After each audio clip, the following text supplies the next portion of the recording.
From elite asset to homegrown threat, the radicalization of Rahmanullah Lakanwal. The recent tragedy in Washington, D.C., where an Afghan national and former CIA asset opened fire on two National Guard soldiers, has reignited urgent questions about the vetting and integration of those evacuated during the chaotic U.S. withdrawal from Afghanistan in 2021. Specialist Sarah Beckstrom, a 20-year-old West Virginia National Guard member, has died from her injuries. Her colleague, Staff Sergeant Andrew Wolf, 24, remains in critical condition, fighting for his life. The shooter, 29-year-old Rahmanullah Lakanwal, was not a stranger to American operations. He was a vetted partner who had served with elite CIA-backed Zero units in Kandahar. From CIA partner to disgruntled driver, Rahmanullah Lakanwal's journey from a respected member of a counterterrorism strike force to a murder suspect in the U.S. Capitol reveals a stark and dangerous decline. In Afghanistan, Lakanwal was part of the Zero units, specifically NDS-3, paramilitary groups organized and paid by the CIA to hunt Taliban targets. He was described by former commanders as a team leader who handled sensitive tasks like GPS tracking. However, his arrival in the United States stands in sharp contrast to his previous status: loss of status. Upon being airlifted during the disastrous withdrawal in August 2021, Lakanwal found himself stripped of his elite standing. He was resettled in Washington state but struggled to find work that utilized his skills. Menial employment. Instead of intelligence or security work, Lakanwal worked odd jobs, including as a warehouse clerk and delivery driver. The user's concern regarding former allies working as Uber, Lyft, and Amazon drivers is pertinent here. Lakanwal lived a life that likely felt like a steep demotion from his days operating alongside U.S. Special Forces. Bureaucratic limbo. Reports indicate Lakanwal faced significant immigration hurdles.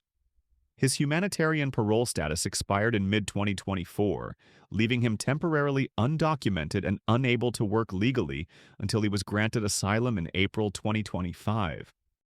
Radicalization. During this period of isolation and struggle, Lakanwal grew withdrawn. Neighbors noted he became reclusive, and investigators found he had begun sharing Taliban propaganda and anti-Western sentiments online. A shocking pivot for a man who once fought the Taliban directly. Parallels to Shamsuddin Jabbar. The trajectory of Lakanwal mirrors the disturbing case of Shamsuddin Jabbar, the American-born U.S. Army veteran who committed the horrific truck attack on Bourbon Street in New Orleans on January 1, 2025. Shamsuddin Jabbar, formerly known as a distinguished soldier, drove a rented pickup truck into a New Year's crowd, killing 14 people, 15 including himself, and injuring over 50. Service record. Like Lakanwal, Jabbar had a record of service in Afghanistan. He served in the U.S. Army from 2007 to 2015, deploying to Afghanistan in 2009. He left active duty as a staff sergeant and served in the reserves until 2020. Radicalization. Despite a successful post-military career in IT and a high salary at Deloitte, Jabbar became radicalized. Raised Christian, he converted to Islam and eventually pledged allegiance to ISIS, motivated by what he called a war between believers and disbelievers. The common thread. Both men were once trusted, trained, and vetted personnel who served the U.S. mission in Afghanistan. Both experienced a drastic internal shift. Jabbar through religious extremism ignited by global conflicts, specifically the Gaza War, and Lakanwal through a mix of status loss, perceived betrayal, and exposure to extremist propaganda after arriving in the U.S. The danger within.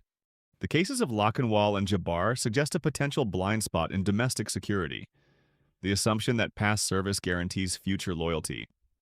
There is a palpable danger that former Afghan personnel, proud men who once commanded respect and authority, may harbor deep resentment after arriving in the U.S. to find themselves working low-wage gig economy jobs.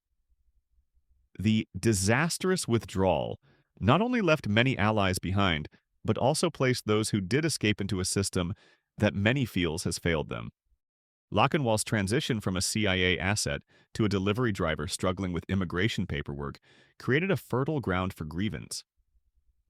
When that grievance is compounded by the humiliation of a lost war and a perceived lack of gratitude from the host country, the risk of disgruntled radicalization becomes a critical threat, one that has now cost Specialist Beckstrom her life. Thank you for watching. Please like, subscribe, and hit the notification bell for more information. Help us grow.